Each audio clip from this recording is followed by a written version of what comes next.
नमस्कार, आप सभी का स्वागत है अभ्युदय आईएएस में। प्रीवियस ईयर क्वेश्चन पेपर को सॉल्व करने की श्रृंखला हमारी चल रही है, जिसके अंतर्गत हम इकोनॉमिक्स सेक्शन को भी कर रहे हैं।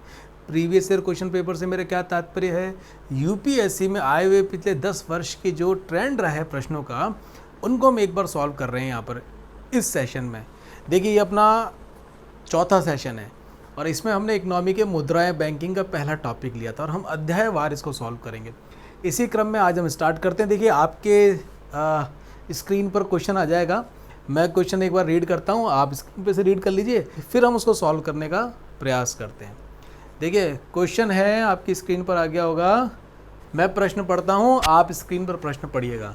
शाखा रहित क्षेत्रों में व्यावसायिक संवाददाताओं की सेवाओं द्वारा लाभार्थियों की कौन कौन सी सुविधाएं प्राप्त होती हैं। देखो, दो बातें हैं इसमें। पहले कीवर्ड पकड़ लो इस क्वेश्चन का, क्वेश्चन पढ़ लो, ऑप्शन हम बाद में देख लेंगे। इसमें दो कीवर्ड बोले, एक तो इन्होंने बोला शाखा रहित, दूसरा इन्होंने बोला बैंक साथी। ब्रैकेट में क्या लिखा हुआ है, बैंक साथी। और ये जो बैंक साथी है ना, इसमें उसके आगे शब्द क्या लिखा हुआ है, व्यावसायिक संवाददाता। आप तो बैंक साथी पकड़ लो, मतलब भाई बैंक साथी वहाँ पर काम कर रहा है जहाँ पर उस बैंक की ब्रांच नहीं है। अब देखो, आपको अपना बाजार बढ़ाना है, या यूँ कह लें, देखो सरकार ने जब ये योजना चालू करी ना, तो उनका मूल उद्देश्य एक ही था। क्या था?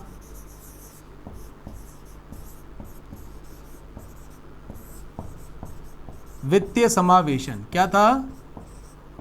वित्तीय समावेशन। और वित्तीय समावेशन के अंतर्गत वह सभी को वित्तीय प्रणाली से जोड़ना चाहते थे, और खास तौर पर ग्रामीण क्षेत्रों में।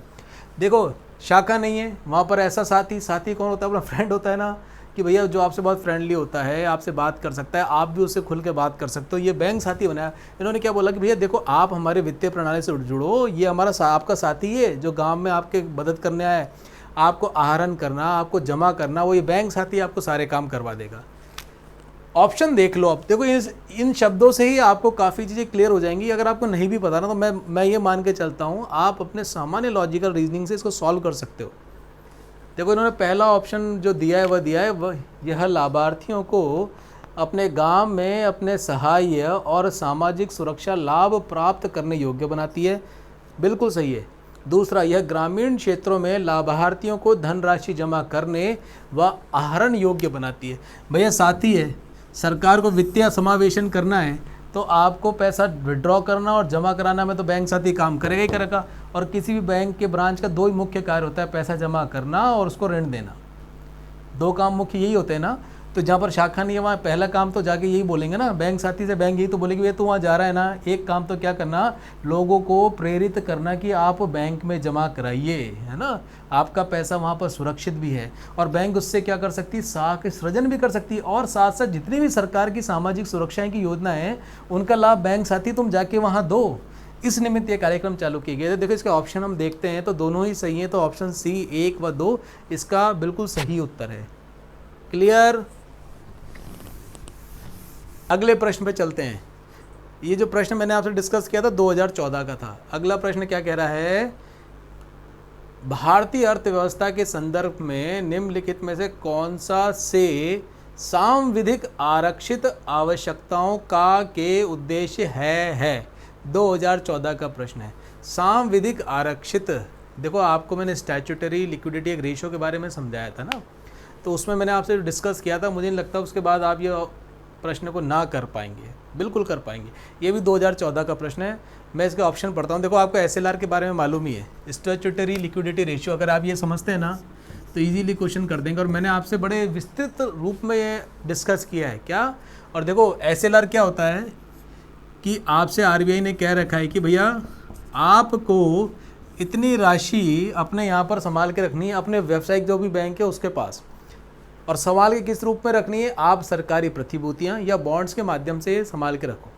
ये बात किस में डिफाइन है, एसएलआर में डिफाइन है। और एसएलआर में सरकार ने एक परसेंटेज फिक्स कर रखी कि इतना प्रतिशत तो आपको इसमें इन्वेस्ट करके अपने पास रखना ही रखना पड़ेगा। ये बैंक अपने पास स्वयं रखता है एसएलआर, आरबीआई के पास जमा नहीं कराता है। CRR क्या है? Cash reserve ratio. ये जरूर जमा होता है RBI में, इन दोनों में इतना डिफरेंस है ना। अच्छा, ये तो कैश रिजर्व रेशो में कैश जमा करा रहे हो आप एक तरीके से भैया RBI के पास। ये SLR कहाँ रहता है? व्यवसायिक बैंकों के स्वयं के पास ही रहता है। ऑप्शन देख लें, उसके बाद आप आराम से इस प्रश्न को हल कर पाएंगे। 2014 का प्रश्न है। पहला ऑप्शन है केंद्रीय बैंकों द्वारा निर्मित की जा सकने वाली अग्रिम राशियों पर नियंत्रण रखने की सक्षमता प्रदान करना। देखो, अग्रिम राशियों से मैंने आपको बताया, ये अपने जो पढ़ा है पहले कि एडवांस बेसिकली होता है ऋण देना ही होता है। दूसरा, बैंकों में जनता की जमा राशियों को सुरक्षित व तरल रखना। देखो, अब मुझे एक बार बताओ, ये जो आपको SLR पढ़ाया है इसमें कहाँ लिखा हुआ है ये बात कि जनता की जो जमा राशि है उसको सुरक्षित रखो? देखो, इतना होता ना तो हम समझ सकते थे सुरक्षित रखने के लिए SLR का यूज़ में लिया गया है। और वैसे भैया SLR को तो आपने किस में कन्वर्ट कर दिया? ऋण और बॉन्ड्स में, खरीदारी में कन्वर्ट कर दिया। तरल में तो है ही नहीं SLR। तो फिर ये कह रहे हैं भैया तरल में रखना पड़ेगा, तो ये ऑप्शन तो आपका वैसे ही गलत हो गया, और हमें सोचने की आवश्यकता नहीं है अभी। दूसरा ऑप्शन यदि आपका गलत हो जाता है तो एक बार आप आगे के ऑप्शन मत पढ़ो और सीधे भैया जो ऑप्शंस दे रखे हैं उन पे आ जाओ। जो ऑप्शंस दे रखे हैं उसमें अगर मैं 2 गलत कर देता हूँ तो भैया मेरा B गलत हो गया, C गलत हो गया, D गलत हो गया। आगे पढ़ने की ज़रूरत ही नहीं है, पहला आपका सही हो गया है ना। क्यों बाकी समय लगाओ, आगे क्यों पढ़ना? फिर भी हम एक बार देख लेते हैं क्योंकि एनालिसिस कर रहे हैं ना हम। इसी प्रकार से करना, पकड़ में आ गया ना आपको ये मालूम पड़ गया 2 गलत है। 2 गलत है तो एक बार सारे ऑप्शंस देख लो, बाकी ऑप्शंस देखने पर ही आपका आंसर हो जाता है ये। अगला इस पैसेज में कह रहा है ऑप्शन नंबर 3, व्यावसायिक बैंकों को अत्यधिक लाभ कमाने से रोकना, ये इसका उद्देश्य नहीं है। चौथा, बैंकों को दिन प्रतिदिन की आवश्यकताएं पूरा करने के लिए पर्याप्त कोष नकदी वॉल्ट का, ये भी बिल्कुल गलत है। बड़ा सीधा सा आंसर है भैया इसका, एक जो है वो बिल्कुल सही है। केंद्रीय बैंकों को बैंकों द्वारा निर्मित की जा सकने वाली अग्रिम राशियों पर नियंत्रण रखने की सक्षमता प्रदान करना। स्पष्ट है। अगला प्रश्न देखें, प्रश्न संख्या तो छोड़ो, अगला देख लो। आज का अपना ये तीसरा प्रश्न है, ग्रामीण परिवारों को निम्नलिखित में से कौन सीधी ऋण सुविधा प्रदान करते हैं या करता है? अब ये बता रहा है भैया ग्रामीण परिवारों को कौन सीधी ऋण सुविधा प्रदान करता है। अब आप देखो भैया, गांव में इसमें जो ऑप्शन दे रखे हैं ये हमने कल ही डिस्कस कर लिया। क्या डिस्कस किया था?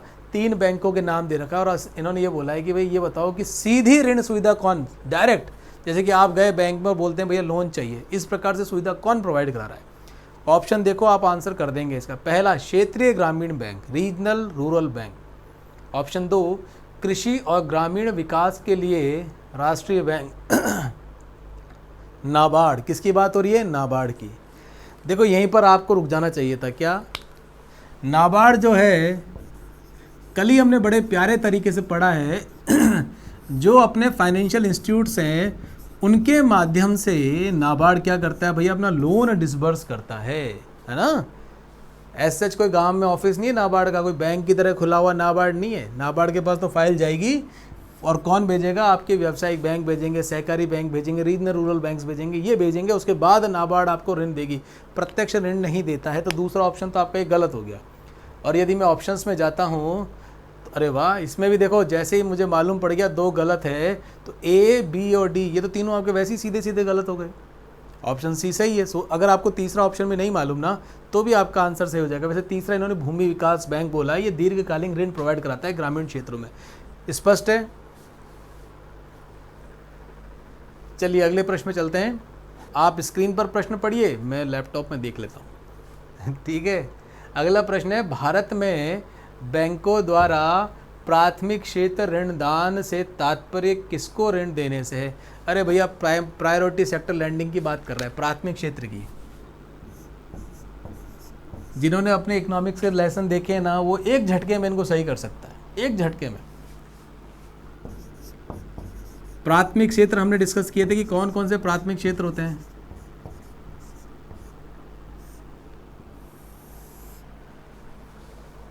प्राथमिक क्षेत्र इसमें दे रखे हैं, एक बार ऑप्शन पढ़ लेते हैं। कृषि बिल्कुल, लघु माइक्रो एवं छोटे उद्यम बिल्कुल, C दुर्बल वर्ग और D उपर्युक्त सभी।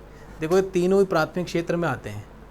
हमने तो बाकायदा इनका बाइफिकेशन भी किया था, तो आप इसको एक झटके में कर सकते हैं। तो मुझे नहीं लगता है कि इसमें और कुछ समझाने की आवश्यकता है। प्रायोरिटी सेक्टर आपको अगर यदि याद है और उसमें जो हमने बाइफिकेशन देखा था भैया कौन कौन से प्रायोरिटी सेक्टर में आते हैं, अधिकतर हमने सारे नाम लिख लिए थे।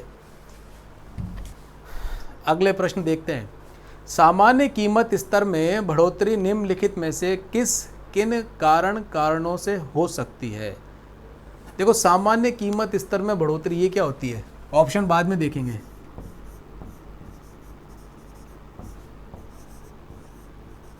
सामान्य कीमत स्तर में बढ़ोतरी, हमारे बाज़ार में भैया हमने देखा कि समोसा कचौरी कितने का मिल रहा है, 5 रुपये का मिलता है सामान्यतः, या 6 रुपये का मिलता है सामान्यतः, ज़्यादा का मिलता होगा, मैं आपसे एग्जांपल दे रहा हूँ।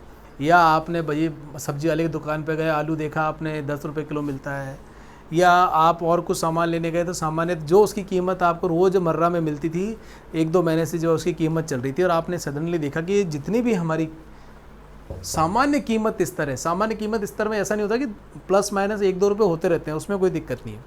लेकिन हमने देखा कि भैया जो उनकी सामान्य कीमत स्तर है उसमें एकदम से बढ़ोतरी हो जाती है ना। और वो बढ़ोतरी ऐसी नहीं 1-2 दिन के लिए हो, वो कुछ समय के लिए हो कि एटलीस्ट 10 से 15 दिन लगातार वो रह रही है कीमत बढ़ी हुई। 10 रुपये किलो आलू मिलता था, वो भैया अब 14 रुपये किलो मिल रहा है, आपको 15 रुपये किलो मिल रहा है, लगातार कितने दिन तक, कम से कम 15-20 दिन तक।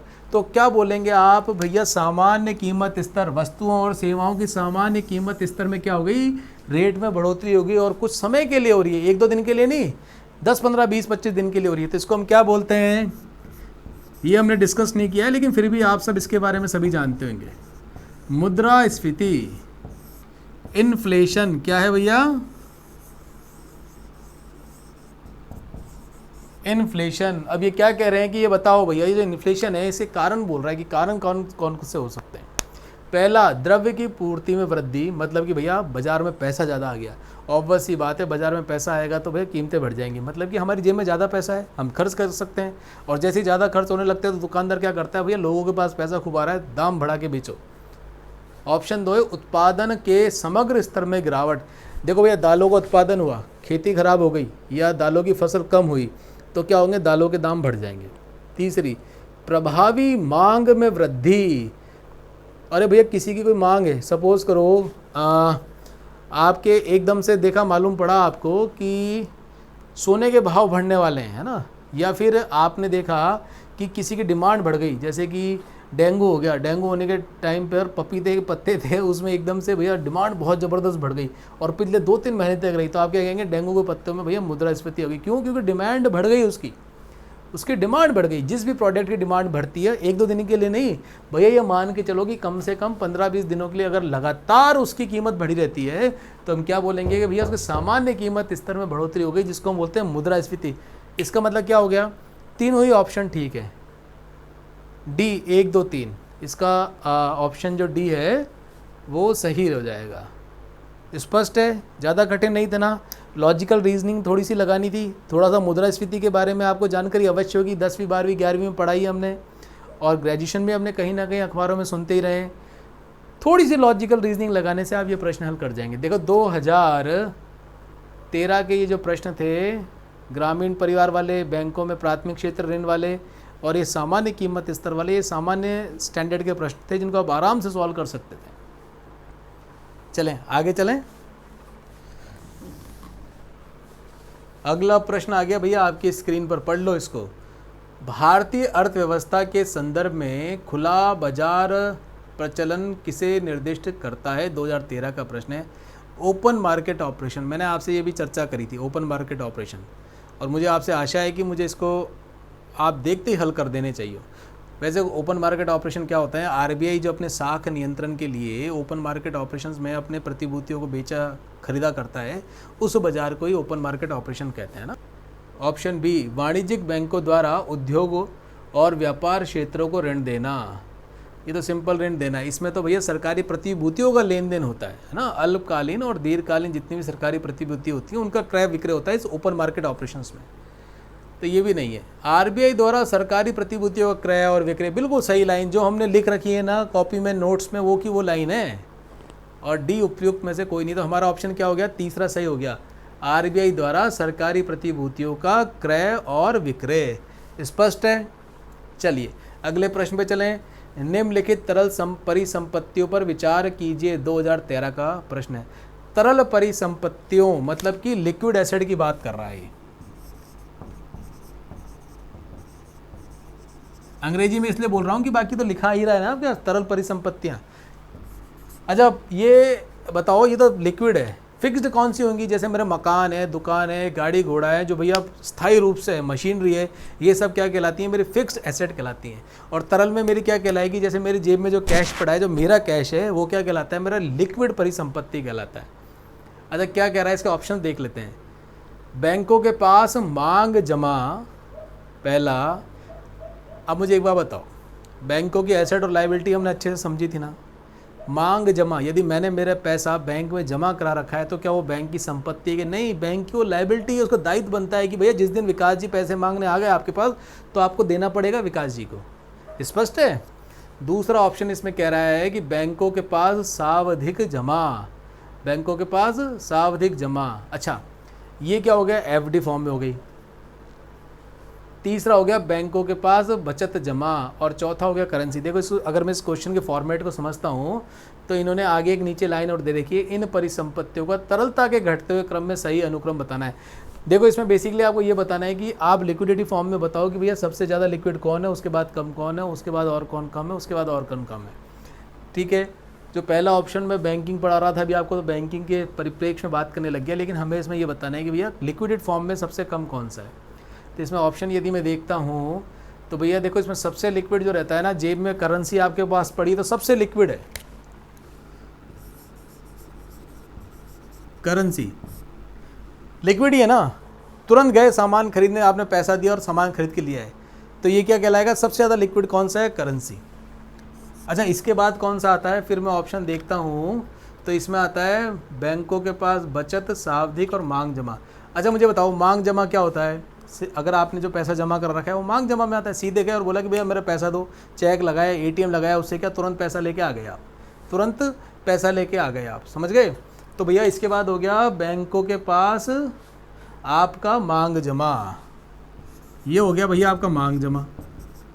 अच्छा अब सोचो कि भैया अगर यूँ मान लो आप, तो भैया कि आपको कोई प्रॉपर्टी खरीदनी है और आपके पास ये 4 जगह पैसे पड़े हुए हैं, तो सबसे पहले पैसों की व्यवस्था आप कहाँ से कर लाओगे? और प्रॉपर्टी खरीदने वाले ने क्या बोला? भैया मुझे तो कैश में पेमेंट देना, लिक्विड में, मुझे और कुछ नहीं समझ में आता।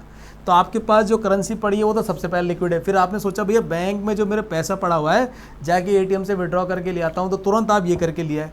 तो सबसे पहले तो आपका लिक्विड फॉर्म में करेंसी था, दूसरे फॉर्म में मांग जमा गई। तीसरा भैया ये कहता है कि आपके पास बचत जमा है। देखो क्या होता है कि कई अपनी ऐसी स्कीम्स होती है जिसमें आपने बचत के रूप में पैसा जमा कर रखा है, तो आपकी किसकी आ जाएगी भैया? बचत जमा। आपने क्या बोला कि देखो भैया मेरे पास ये सर्टिफिकेट पड़े हैं बचत के, कल ही जाके इसको क्या कर लेता हूँ? विड्रॉ करके ले आता हूँ। क्या? विड्रॉ करके ले आता हूँ। तो ये आपकी बचत जमा हो गई। चौथी आपके पास एफडी थी, फिर आपने अपनी पत्नी से बोला कि देखो श्रीमती जी मकान तो अपन को खरीदना ही है, एक काम करते हैं जो एफडी तुम्हारे नाम से ले रखी थी ना उसको तोड़वा देते हैं। तो पत्नी बड़ी समझदार थी, उन्होंने बोला कोई दिक्कत नहीं, आप तो तुरंत तोड़वा के ले आओ, है ना, ब्याज कम मिलेगा, कोई परेशानी नहीं है, संपत्ति बननी चाहिए, घर पे छत होनी चाहिए, छोटा ही घर हो लेकिन संतोष रहेगा हमें। तो देखो लिक्विड फॉर्म में सबसे कौन सी है? करेंसी, उसके बाद मांग जमा, उसके बाद बचत जमा, और चौथे नंबर पे कौन सी आ गई आपकी? सावधि जमा, एफडी। ये इसका क्रम होगा। तो क्रम अगर मैं देखता हूं तो कौन सा हो गया? करेंसी चौथा, मतलब इसका उत्तर हो गया भैया डी, है ना। 4 1 3 2 करेंसी, मांग जमा, बचत जमा और अंत में सावधि जमा जिसको एफडी बोलते हैं। स्पष्ट है? क्लियर? करेंसी लिक्विड फॉर्म में यही देख लेना। अब कभी भी आपसे कभी भी पूछे बताओ भैया इसमें सबसे ज़्यादा लिक्विड कौन सा है, तो ये दिमाग लगा लेना कि प्रॉपर्टी खरीदनी है, प्रॉपर्टी वाले ने कैश में पैसा मांगा है। अब बताओ भैया पैसे की व्यवस्था कैसे करोगे? जब आप सोचोगे ना तो आपको मालूम पड़ जाएगा भाई सरल, सबसे सरल रूप से जैसे जैसे पैसे की व्यवस्था होती जाएगी ना, वो उतना ही आपका कम लिक्विड होता जाएगा, उतना ही कम तरल होता जाएगा। स्पष्ट है? अगला प्रश्न देखते हैं। निम्नलिखित कथनों पर विचार कीजिए। 2013 का प्रश्न है। अच्छा ये क्या कहता है 2013 का प्रश्न? निम्नलिखित कथनों पर विचार करो। पहला ऑप्शन है मुद्रास्फीति ऋणियों को लाभ पहुंचाती है। मुद्रास्फीति के बारे में पूछ रहा है। देखो हमने अभी पढ़ा नहीं है, जो अपने विद्यार्थी हैं बिल्कुल चिंता मत करना, मुद्रास्फीति हम अब पढ़ेंगे, मौद्रिक नीति के बाद हम जब आगे पढ़ेंगे तो वो सारी चीज़ें इसमें आ जाएंगी। अगला, मुद्रास्फीति बॉन्ड धारक को लाभ पहुँचाती है ना, और नीचे आपके कथन दे रखे हैं। अब मेरी एक बात बताओ, मुद्रास्फीति ऋणियों को लाभ पहुँचाती है, ऋणिया कौन होते हैं? ऋणियों को लाभ पहुंचाती है। इसमें क्या पूछा, कौन सा सही है, आपसे ये पूछा है ना। ठीक है, अब मुझे बताओ ऋणियों को लाभ पहुंचाती है। देखो मैं कौन हूँ, जो एक तो होता है ऋणियों कौन होता है, ये आपको समझ में आना चाहिए। जिसने पैसा लिया है ना वो ऋणियों होता है। भैया मैं क्या हूँ, आपने मेरे से 100 रुपये लिए हैं तो आप ऋणियों हो गए, क्या ऋणियों। अब ये हिंदी जो कर रखी है थोड़ी स्पष्ट ठीक नहीं है, पर इसका सेंस यही है। अब मुझे बताओ कि भैया मुद्रास्फीति से आपकी जेब में खूब सारा पैसा आ गया है ना, आपकी जेब में खूब सारा पैसा आ गया तो आपके लिए तो आसान हो गया ना मेरा पैसा लौटाना, है ना। बाज़ार में पैसा खूब आ गया, या आपने कोई काम धंधा किया उसमें आपको खूब पैसा मिलने लग गया। जहाँ आपको मजदूरी पहले 100 रुपये मिला करती थी, अब आपको मजदूरी कितनी मिलने लग गई, 125 रुपये मिलने लग गई। और आपने मुझसे तो भैया जो कर्जा लिया था तो 100 रुपये लिया था ना, 25 रुपये तो आपकी मजदूरी बढ़ गई, और मेरा तो वो 100 का 100 रुपया है। तो लाभ आपको होगा, किसको लाभ होगा, आपको लाभ होगा पैसा चुकाने में। तो पहला ऑप्शन क्या है, मुद्रास्फीति ऋणियों को लाभ पहुँचाती है, बिल्कुल सही है। और मुद्रास्फीति बॉन्ड धारकों को लाभ पहुंचाती है, नहीं, बॉन्ड धारकों को लाभ नहीं पहुंचाती। हमने बॉन्ड धारकों को क्या देखा था, बॉन्ड धारक जो होते हैं वो भी एक प्रकार का ऋणी होता है जो ऋण देता है। सपोज करो आपने मुझे बॉन्ड दिया है ना, एक कागज़ का टुकड़ा दिया, मतलब एक प्रमाण पत्र दिया, एक दस्तावेज दिया जिसमें आपने लिखा हुआ था कि मैं विकास जी से 100 रुपये ऋण ले रहा हूँ, तो मुझे कोई लाभ है क्या, नहीं है। मैं तो ऋण देने वाला हूँ ना, ऋणियों को लाभ है। तो भैया दूसरा ऑप्शन इसका गलत हो गया। तो दूसरा ऑप्शन गलत होते ही इसके बी सी डी तीनों ऑप्शन एक झटके में गलत हो गए, और हमारा उत्तर आएगा इसका ए, मतलब कि केवल जो पहला ऑप्शन है वो सही है, ऋणियों को लाभ पहुंचाता है। स्पष्ट है, पढ़ लेना भैया। अगला प्रश्न देखो, निम्नलिखित में से कौन से मामलों में भारतीय रिजर्व बैंक वाणिज्यिक बैंक को नियंत्रित करता है। देखो रिजर्व बैंक का हम जो मौद्रिक नीति स्टार्ट करेंगे ना उसमें तो बहुत अच्छे से पढ़ने वाले हैं, फिर भी देख लीजिए अन्य विद्यार्थियों के लिए। आरबीआई वाणिज्यिक बैंकों को नियंत्रित करता है। अब इसमें 4 ऑप्शन दिए हैं, ये तो करता ही है, इसमें तय है, लेकिन इसमें से कौन कौन से सही कूट हैं उनको चुनना है। तो भैया इसमें दे रखा है पहला, परिसंपत्तियों की तरलता। परिसंपत्तियों की तरलता हम देखते ही हैं भैया, SLR बढ़ा दो कम कर दो, CR बढ़ा दो कम कर दो, CRR को बढ़ा दो कम कर दो, तो एकदम से आपकी लिक्विडिटी बढ़ जाती है, नहीं बढ़ जाती है, बिल्कुल इसको नियंत्रित करता भी है ना। दूसरा, शाखा विस्तार। देखो आपको शाखा विस्तार करनी है ना तो आरबीआई से परमिशन लेनी पड़ेगी, बिना उसके परमिशन के आप शाखा विस्तार नहीं कर सकते, ब्रांच का एक्सपांशन नहीं कर सकते।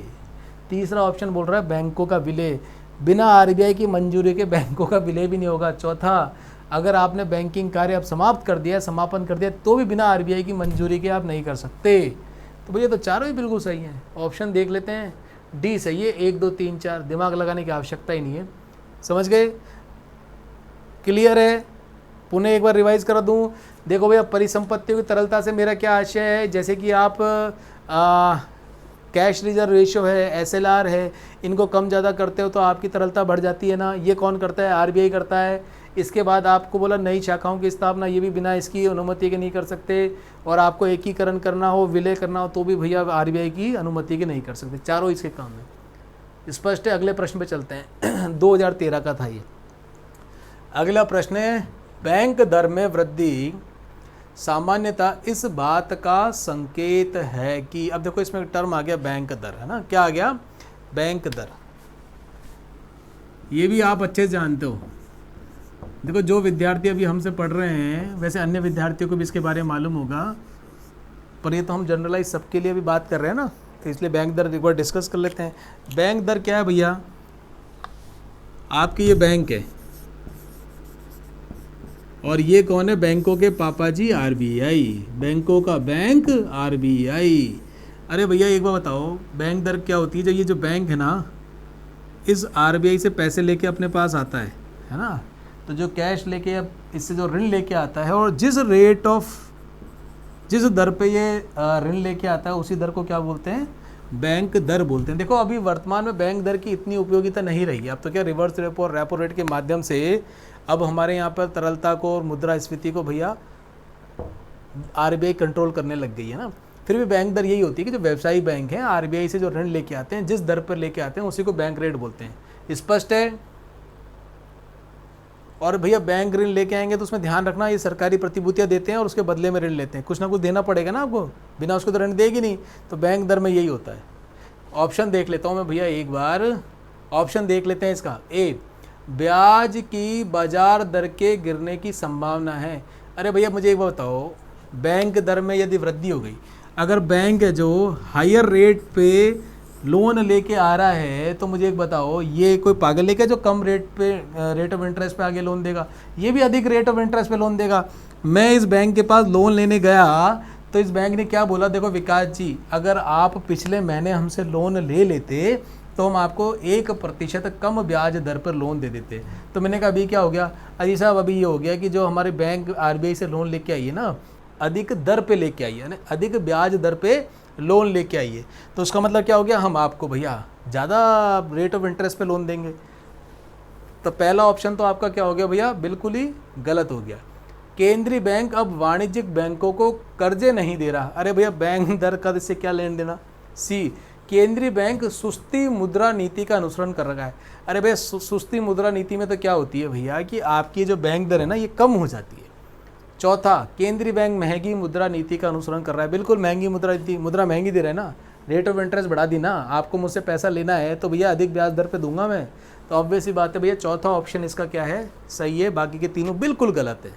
अगला प्रश्न देखिए आगे आपकी स्क्रीन पर, लीड बैंक योजना का प्रमुख उद्देश्य है कि, 2012 का प्रश्न है ना, बड़े बैंक प्रत्येक जिले में अपने कार्यालय खोलने का प्रयास करें। देखो लीड बैंक आपको एक बार ध्यान आ गया ना तो आप वैसे ही कर लेंगे ना। एक बार लीड बैंक देख लो क्या होता है।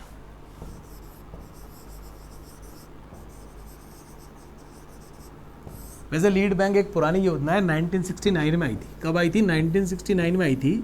और इसमें जो नेशनलाइज बैंक थे उन्होंने क्या किया था, हमारे देश के जो विशेष ज़िले हैं जहाँ पर भैया कैसे भी करके वित्तीय समावेशन बढ़ाना है, लोगों को बैंकिंग सुविधाएं प्रदान करनी है, तो उसमें भैया इस 1969 में लीड बैंक में उन विशेष ज़िलों में हमने बैंक ओपन किए थे और उन्हीं को क्या नाम दिया गया था, लीड बैंक नाम दिया गया था। अब ऑप्शन पढ़ लेते हैं।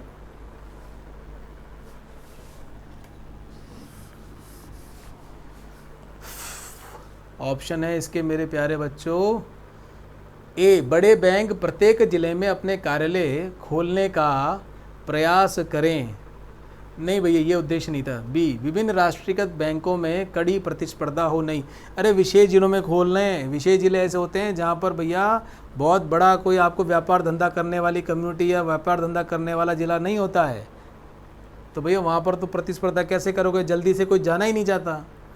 सी, प्रत्येक बैंक सघन विकास के लिए पृथक पृथक जिलों को अपनाए। बिल्कुल सही, बैंक अपना डेंसिटी बढ़ाए, मतलब कि बैंकों की उपस्थिति हर गांव हर ढाणी तक हो, उस निमित्त ये लीड बैंक स्टार्ट की गई थी। एक्चुअली क्या था भैया, जो विशेष जिले थे ना, अभी वर्तमान में भी आप देख रहे होंगे मोदी जी की एक स्कीम चल रही है ना, नीति आयोग में बहुत अच्छी स्कीम उन्होंने निकाली है, जिसके अंतर्गत आपके जो नीति आयोग में आकांक्षी जिले करके एक फॉर्मेट निकाला है मोदी जी ने। आकांक्षी जिले से क्या है भैया कि आपके ऐसे ज़िले जहाँ पर आपको विकास करना है। होता क्या है कि किसी भी राज्य में 4-5 ज़िले ही होते हैं जो पूरे राज्य की इकोनॉमी को उठा के चलते हैं, बाकी राज्य इतना अच्छा परफॉर्म नहीं कर सकते। तो मोदी ने कहा कि ये जो ज़िले हैं इनमें कंपटीशन कराओ, इनकी एक रैंकिंग लेके आओ और उसमें मानक तय कर दिए कि भैया इन मानकों पे यदि आप अच्छा प्रदर्शन करते हैं तो आपकी रैंकिंग में ये स्पॉट आएगा और फिर हम आपको क्या करेंगे, पुरस्कृत करेंगे। देखो कलेक्टर के लिए आजकल बहुत आप जब कलेक्टर बनेंगे